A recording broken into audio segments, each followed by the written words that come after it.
নমস্কার বন্ধুরা, আমি জিত আর আপনি দেখছেন সত্য ভৌতিক কথা। আজ আপনাদের শোনাবো ঘুটিয়ারি শরীফের পাশের হারদাহা এলাকার এমন এক ঘটনা যা আজও মানুষ ভুলতে পারেনি। গুটিয়ারি শরীফের আশেপাশের গ্রামগুলোর মধ্যে হারদোদা একটি শান্ত এলাকা। দিনে সব স্বাভাবিক, কিন্তু রাত নামলেই নাকি পরিবেশ বদলে যায় গ্রামের মানুষ বলে। রাত একটার পর একা বাইরে বের হওয়া ঠিক নয়।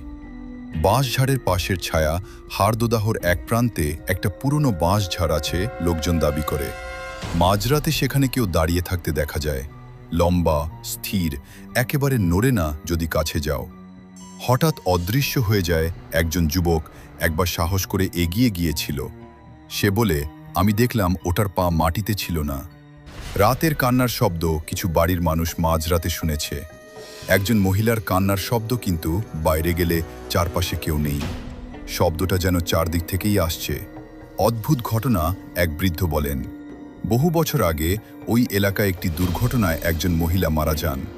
তারপর থেকেই নাকি এসব শুরু। কিছু লোক দাবি করে রাতের অন্ধকারে সাদা কাপড় পরা কাউকে রাস্তা পার হতে দেখা যায়, কিন্তু কাছে গেলে কেউ নেই। গ্রামের পুরনো মানুষরা বলে, রাতে যদি হঠাৎ কেউ আপনার নাম ধরে ডাকে, পেছনে তাকাবেন না, কারণ সেটা মানুষ নাও হতে পারে। রাতে একা থাকলে এই ঘটনাটা মনে পড়তে পারে। তাই এমন আরও ভয়ঙ্কর সত্য ঘটনার জন্য সাবস্ক্রাইব করে থাকুন। সত্য ভৌতিক কথা। আবার ফিরব নতুন এক অজানা রহস্য নিয়ে।